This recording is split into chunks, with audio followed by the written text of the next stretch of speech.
First year class chapter जंतुओं में संरचनात्मक संगठन।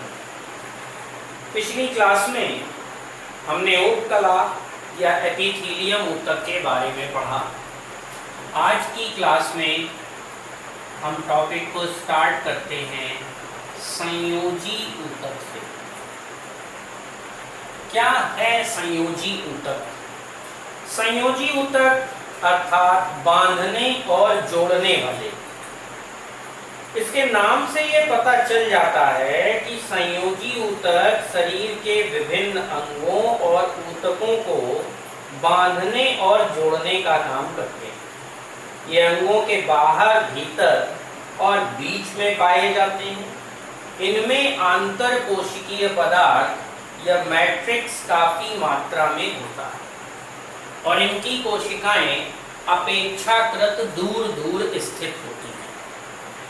संयोजी ऊतक भ्रूण के मीजोडर्म से उत्पन्न होते हैं। मीजोडर्म से वयस्क में बनने वाले सभी ऊतकों को मीजेनकाइमा का नाम दिया गया है। भ्रूण के जनन स्तर एक्टोडर्म और एंडोडर्म के बीच में मीजोडर्म उपस्थित होगा।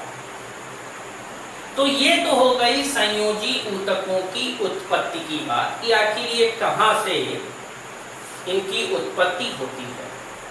संयोजी ऊतकों की स्थिति यानी सभी प्रकार के मीजोडर्मी ऊतक संयोजी ऊतकों की श्रेणी में वर्गीकृत किए गए हैं।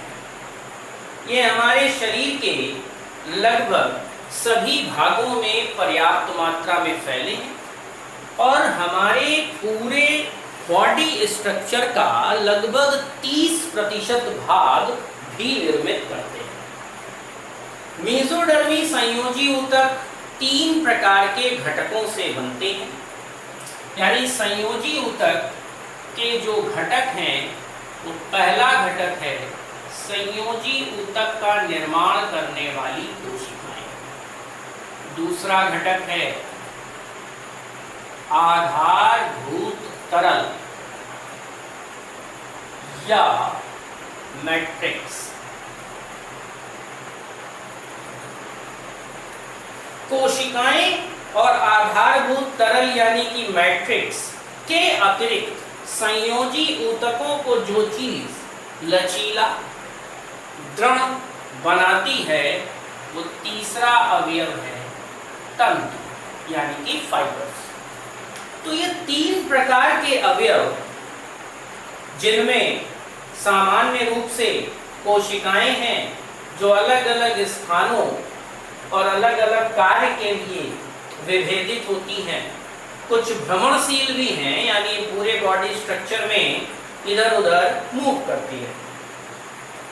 संयोजी ऊतक की कोशिकाएं अत्यधिक मात्रा में एक आधार तरल का स्रावण करती हैं जिसे आंतर कोशिकीय पदार्थ। यह तरल समांगी होता है, पारदर्शक होता है, जेली समान होता है, लसदार कोलाइडीय पदार्थ के रूप में होता है। इसका सबसे मेन अवयव है म्यूकोपॉलीसैकेराइड। म्यूकोपॉलीसैकेराइड प्रोटीन के साथ जुड़कर जेली जैसा हाइल्यूरोनिक एसिड निर्मित करते हैं। इस अम्ल के अणुओं में तरल ऊतक द्रव्य भरा रहता है। इसमें मेटाबॉलिक पदार्थ और उत्सर्जी पदार्थ घुले रहते हैं। तंतु यानी आंतर कोशिकीय पदार्थ व तंतुओं के निर्मित होने वाले अवयवों का स्रावण ऊतक की कोशिकाएं करती हैं। 3 प्रकार के तंतु हैं, श्वेत कोलेजन, येलो इलास्टिन और रेटिकुलर फाइबर। तो तंतुओं की 3 प्रकार से इनको बांटा गया है, श्वेत, कोलेजन, येलो यानी पीले, इलास्टिन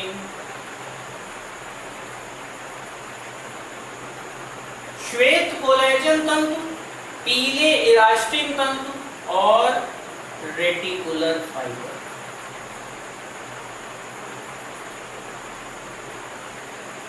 ये तंतुओं के प्रकार हैं।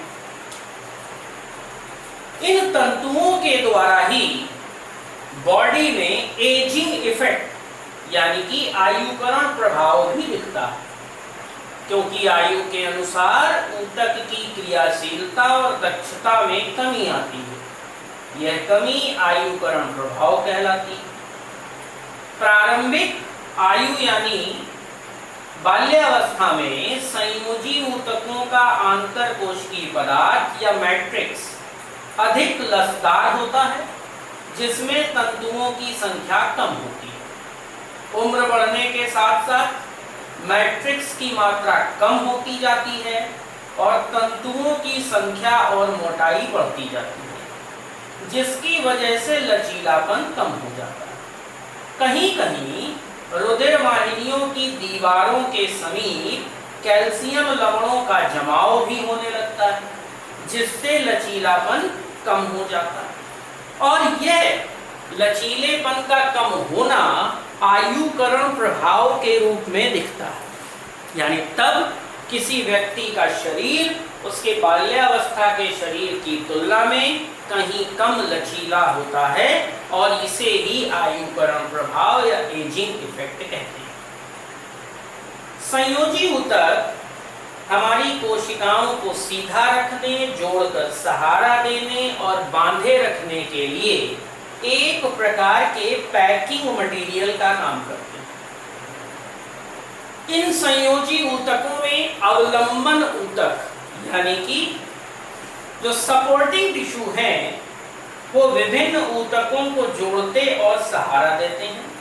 ये लोच और चिकनाहट उत्पन्न करते हैं, विषैले पदार्थों से सुरक्षा देते हैं, सुरक्षात्मक खोल या एक प्रकार के आवरण का निर्माण हमारे अंगों के आसपास करते हैं।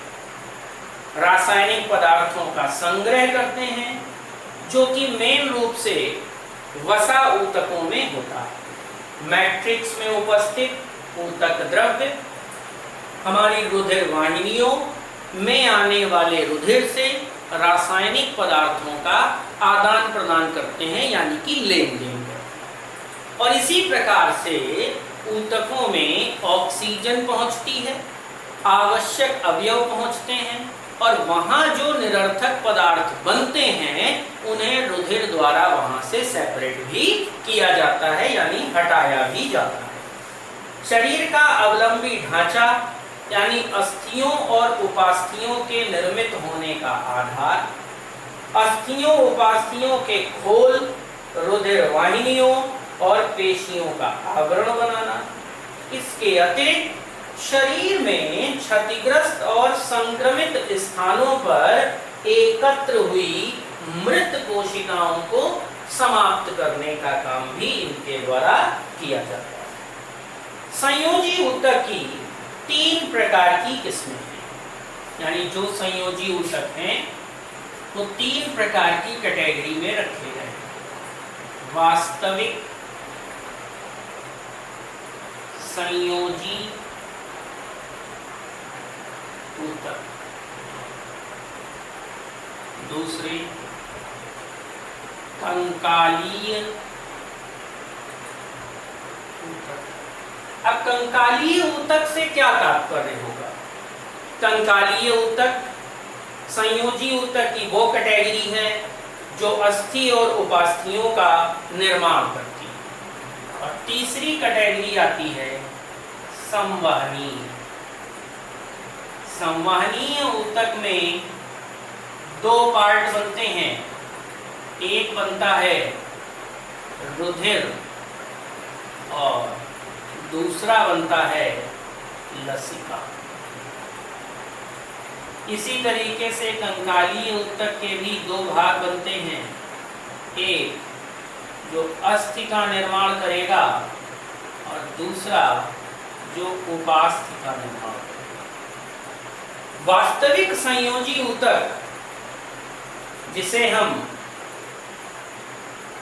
मैट्रिक्स तंतुओं की संरचना के आधार पर सरल ढीले संयोजी, सघन तंतुमय संयोजी और विशेषीकृत संयोजी ऊतक में वर्गीकृत कर लेते हैं, जो कि अलग अलग प्रकार की ऊतकीय संरचनाओं और उनके द्वारा कुछ विशिष्ट प्रकार के लिए कार्यों के लिए वर्गीकृत हो जाते हैं। जंतुओं की संरचनात्मक संगठना में संयोजी ऊतक विशेष भूमिका निभाते हैं, क्योंकि इस प्रकार के ऊतकों में जो भी कोशिकाएं हैं, जो तरल या मैट्रिक्स है, जो तंतु हैं, वो हमारे बॉडी स्ट्रक्चर को कहीं न कहीं निर्धारित कर रहे हैं।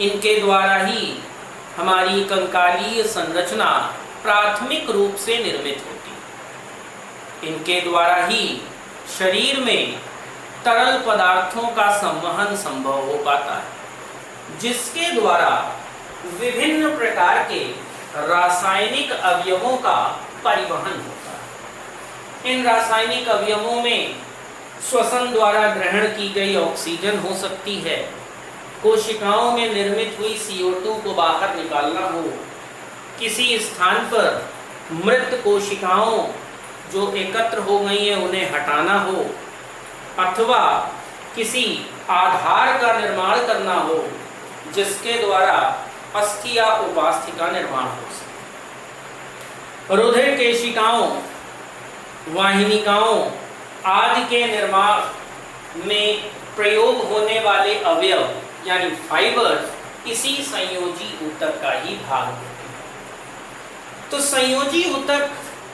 जंतु शरीर की पूरी संघटना में महत्वपूर्ण है।